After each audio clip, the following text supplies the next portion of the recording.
아침에 눈을 뜨고 습관처럼 삶은 달걀 하나를 드셨던 분들 계시죠? 그런데 혹시 그 작은 습관이 어느 날 갑자기 건강을 위협할 수 있다는 사실 들어보셨나요? 76세 윤태호 어르신은 10년 넘게 매일 아침 달걀 프라이를 드셔왔습니다. 운동도 꾸준히 하고 식사도 규칙적이라 본인 스스로 꽤 건강하다고 생각하셨대요. 그런데 몇 달 전 평소와 다르게 가슴이 답답하고 숨이 차서 병원을 찾으셨고 검사 결과는 충격적이었습니다. 심장 관상동맥에 염증 반응이 진행 중이고 콜레스테롤 수치가 기준치의 2배를 넘겼던 겁니다. 윤 어르신은 말씀하셨어요. 이상하죠. 고기보단 채소 먹었고 딱히 자극적인 음식도 안 먹었는데요. 매일 먹은 거라곤 달걀 하나였어요. 달걀은 흔히 완전식품이라 불리죠. 그래서 많은 분들이 하루에 하나쯤은 괜찮다고 생각하십니다. 그런데 나이가 들수록 그 괜찮다는 기준이 달라진다는 걸 아셔야 해요. 젊었을 땐 별 탈 없던 식습관도 60대, 70대를 넘어서면서 신체 기능의 변화로 건강에 영향을 미칠 수 있습니다. 특히 달걀처럼 고영양 고단백 식품은 섭취 방법에 따라 득이 되기도 해가 되기도 하죠. 윤 어르신처럼 나는 괜찮다고 생각했던 분들이 예상치 못한 진단을 받고 놀라시는 경우 실제로 굉장히 많습니다. 혹시 여러분은 어떠신가요? 달걀 어떻게 드시고 계신가요? 지금부터 그 달걀 하나가 어떻게 우리의 건강을 바꾸는지 차근차근 함께 알아보겠습니다. 달걀은 정말 좋은 음식입니다. 단백질, 비타민, 미네랄까지 하나로 모든 영양소를 갖춘 식품이라 완전식품이라고도 하죠. 특히 단백질은 근육 유지와 면역력 강화에 필수적인데 달걀 하나에는 단백질이 약 6g 들어있어요. 노년기에 가장 부족해지기 쉬운 단백질을 간편하게 보충해 줄 수 있는 좋은 공급원이죠. 그뿐만이 아닙니다. 달걀 노른자에는 뇌 건강에 좋은 콜린, 눈을 보호해주는 루테인과 제아잔틴, 그리고 비타민 D, B12여까지 다양하게 들어있습니다. 그러니 달걀이 몸에 좋다는 말 거짓은 아니에요. 하지만 여기서 중요한 질문 하나. 그렇다면 왜 달걀을 매일 먹은 윤 어르신의 콜레스테롤 수치는 그렇게 높았을까요? 사실 달걀에 좋은 면만큼 조심해야 할 부분도 분명히 존재합니다. 달걀 노른자 하나에는 콜레스테롤이 약 180mg 들어있어요. 심혈관 질환이 있거나 콜레스테롤 수치가 높은 분들은 하루 권장량 200mg을 쉽게 넘길 수 있는 수치입니다. 게다가 달걀을 어떻게 조리하느냐, 무엇과 함께 먹느냐에 따라서 영양의 흡수율도 달라지고 몸에 주는 부담도 달라지게 되죠. 달걀 자체는 건강한 식품입니다.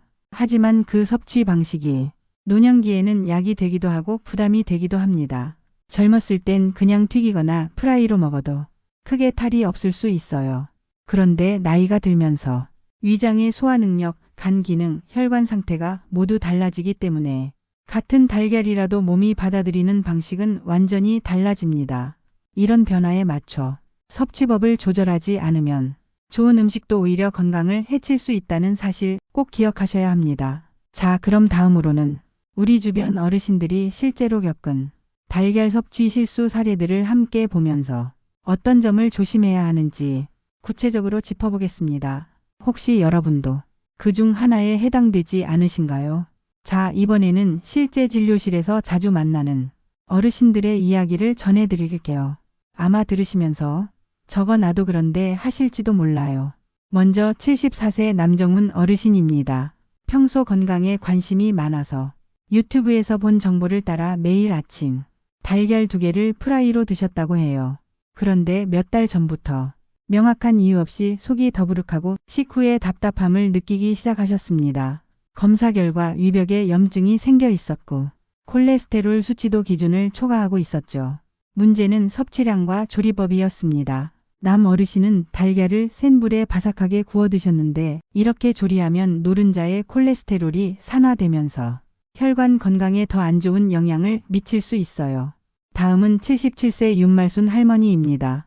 이분은 아침마다 달걀을 삶아서 드시긴 했는데 늘 찬물에 꺼내 바로 드시는 습관이 있으셨어요.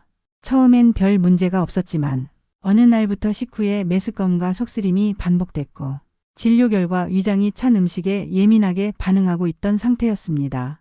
특히 나이가 들면 위산 분비가 줄어들고 위장도 천천히 작동하기 때문에 차가운 음식은 소화에 큰 부담이 될 수 있어요. 그리고 또 하나 많이 놓치는 부분, 바로 음료와의 조합입니다. 많은 분들이 달걀과 함께 녹차나 오렌지 주스를 드시는 경우가 있는데 이게 의외로 문제를 일으킬 수 있습니다. 녹차의 탄닌 성분은 달걀 속 철분과 결합해 흡수를 방해하고 오렌지 주스에 들어있는 산은 달걀 단백질을 응고시켜 소화불량을 유발할 수 있어요.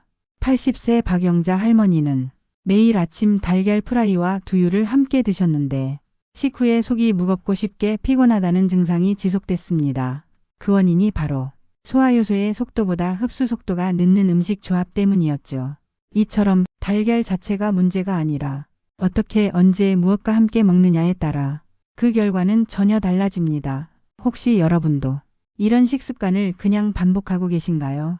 무심코 지나쳤던 작은 습관 하나가 언젠가 큰 건강 문제로 돌아올 수 있다는 점 지금 꼭 기억해 주세요. 자, 그렇다면 어떻게 먹는 게 정답일까요?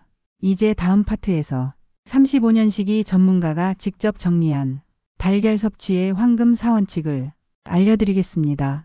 지금부터는 달걀을 건강하게 먹기 위한 아주 간단하면서도 효과적인 4가지 원칙을 소개할게요.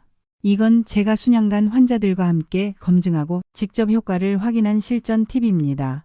첫 번째 원칙, 위장을 먼저 깨우고 먹어야 합니다. 아침에 달걀을 바로 먹는 분들 많으시죠? 그런데 공복 상태에서 바로 단백질을 섭취하면 위가 놀라고 위산이 갑자기 분비되면서 속쓰림이나 소화불량이 생길 수 있어요. 간단한 해결책이 있습니다. 달걀을 먹기 전 따뜻한 물 한 컵이나 찐 고구마 한 조각으로 위를 부드럽게 준비해 주세요. 이렇게 예열된 위장은 단백질을 훨씬 편안하게 받아들입니다. 두 번째 원칙, 조리법은 부드럽게 너무 오래 익히지 않기. 달걀을 너무 바싹 익히거나 튀기면 노른자의 영양소가 파괴되고 콜레스테롤이 산화되어 혈관에 부담을 줄 수 있어요. 가장 이상적인 조리는 반숙 상태, 즉 6분에서 7분 정도 삶아서 노른자가 크리미한 상태를 유지하는 겁니다. 프라이를 할 경우에는 약한 불에 기름을 최소한만 써서 바삭하게 굳지 않도록 조리하는 것이 좋아요. 세 번째 원칙, 음료와의 조합을 조심할 것. 아까 말씀드린 것처럼 녹차, 오렌지 주스, 두유처럼 특정 음료는 달걀과 함께 먹으면 영양 흡수를 방해하거나 소화에 부담을 줄 수 있습니다. 대신 따뜻한 보리차나 미지근한 물처럼 위장을 편안하게 도와주는 음료를 선택해 주세요. 네 번째 원칙, 양과 시간대를 나에게 맞추기. 많은 분들이 달걀은 하루 1개 정도면 괜찮다고 알고 계시는데 이 역시 개인의 건강 상태에 따라 달라질 수 있어요. 특히 아침보다는 점심 무렵에 드시는 것이 더 안전합니다. 아침엔 위가 완전히 깨어있지 않기 때문에 단백질 소화가 더뎌질 수 있거든요. 그리고 고혈압이나 당뇨, 간 질환이 있는 분들은 주 3회 이하로 줄이고 노른자는 제한하는 게 좋습니다. 이 4가지 원칙 어렵지 않죠? 오늘부터 이 중 하나만 바꿔도 몸이 반응하기 시작할 거예요. 그럼 이제 조금 더 구체적으로 건강 상태나 나이대별로 어떻게 달걀을 먹어야 하는지 알아볼까요? 지금부터는 질환이 있거나 연령대가 높아질수록 달걀을 어떻게 먹어야 안전한지 조금 더 구체적으로 알려드릴게요. 먼저 고혈압이 있으신 분들, 고혈압 환자의 경우 콜레스테롤 수치 관리가 무엇보다 중요하죠. 이런 분들은 달걀 노른자는 주 23회 이하로 제한하고 흰자만 섭취하는 것이 훨씬 안전합니다. 노른자에는 지방과 콜레스테롤이 많지만 흰자는 순수 단백질 덩어리이기 때문에 간이나 심장에 부담이 적어요. 그리고 당뇨가 있으신 분들, 당뇨 자체는 달걀과 직접적인 연관이 크지 않지만 문제는 심혈관 질환의 동반 위험성입니다. 하루 1개 정도로 제한하고 반드시 채소나 곡물과 함께 드시는 걸 추천합니다. 이렇게 먹으면 혈당 반응도 완만해지고 소화 흡수도 더 안정적이거든요. 다음은 간 질환이 있으신 분들, 간 수치가 높거나 간염, 간경변을 앓고 계신 경우에는 단백질을 무조건 많이 먹는 게 오히려 해로울 수 있습니다. 이때도 노른자는 피하고 흰자만 주 2회 정도 드시는 걸 권해요. 저희 환자 중 한 분은 간 수치가 높아졌을 때 달걀 노른자를 끊고 흰자로만 섭취하신 뒤 3개월 만에 간 수치가 안정된 사례도 있었습니다. 그럼 이번엔 연령대별 가이드를 볼까요? 50대는 아직 소화력과 간 기능이 비교적 안정적이라 하루에 달걀 1개 정도는 무리 없이 드셔도 괜찮습니다. 단 콜레스테롤 수치가 높다면 주 34회로 제한하고 가급적이면 점심이나 이른 저녁에 드시는 것이 좋습니다. 60대는 이제부터는 양보다 질이 중요해지는 시기입니다. 하루 1개 이하 조리법은 반드시 부드럽게 반숙이나 스크램블로 하시고 가급적 아침보다는 점심 이후 섭취를 추천드려요. 70대 이상이 되면 위장 기능, 간 기능, 소화효소 분비가 줄어들기 때문에 달걀도 일주일에 34회, 한 번에 절대 2개 이상은 피하시고 천천히 꼭꼭 씹어서 드셔야 합니다. 특히 고령 어르신일수록 달걀만 먹는 식사는 피하시고 항상죽이나 야채죽, 찐 채소와 함께 균형 있게 드시는 게 좋아요. 93세 윤복혜 할머니는 매주 수요일 딱 한 번 반숙 달걀 하나에 참기름 한 방울, 들깨가루 살짝 뿌려서 드시는데 이게 본인의 가장 소중한 건강 루틴이라고 하시더라고요. 여기서 잠깐 나는 질환도 없고 아직 건강하니까 괜찮겠지 하고 생각하셨나요? 그게 오히려 더 위험할 수 있어요. 건강할 때일수록 내 몸의 변화를 조심스럽게 살피고 미리미리 조절하는 습관이 100세 건강의 핵심입니다. 그럼 이제 이런 습관을 통해 실제로 변화를 만들어낸 어르신들의 이야기를 들어볼까요? 사람은 습관으로 만들어지고 건강은 식탁에서 시작된다는 말 들어보셨죠? 저는 매일 환자들을 만나며 그 말이 얼마나 사실인지 체감합니다. 식습관을 조금만 바꿔도 삶이 달라진 어르신들이 정말 많거든요. 70대 정순자 할머니는 늘 아침마다 프라이한 달걀을 드셨는데 속쓰림과 피로감이 계속되셨다고 해요. 제가 조언드린 대로 달걀을 반숙으로 바꾸고 녹차 대신 따뜻한 보리차를 드시도록 했더니 한 달 후에 얼굴빛부터 달라지셨습니다. 할머니께서 하신 말이 아직도 기억나요.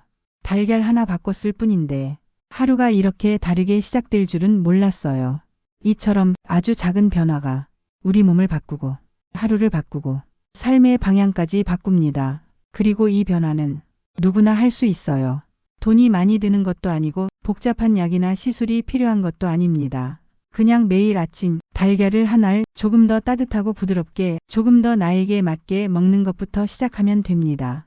혹시 지금 이 영상을 보시면서 나도 한번 해볼까 생각이 드셨다면 그 마음을 오늘 꼭 실천으로 옮겨보세요. 여러분의 건강한 100세 그 출발점이 될 수 있으니까요. 그리고 이 영상이 작은 도움이 되었다면 따뜻한 마음으로 좋아요 한번 눌러주시고 앞으로 더 좋은 정보를 놓치지 않도록 구독도 부탁드립니다. 혹시 궁금한 점이 있으시면 댓글로 남겨주세요. 제가 직접 보고 성심껏 답변 드릴게요. 오늘도 함께 해주셔서 감사합니다. 당신의 건강한 아침을 진심으로 응원합니다.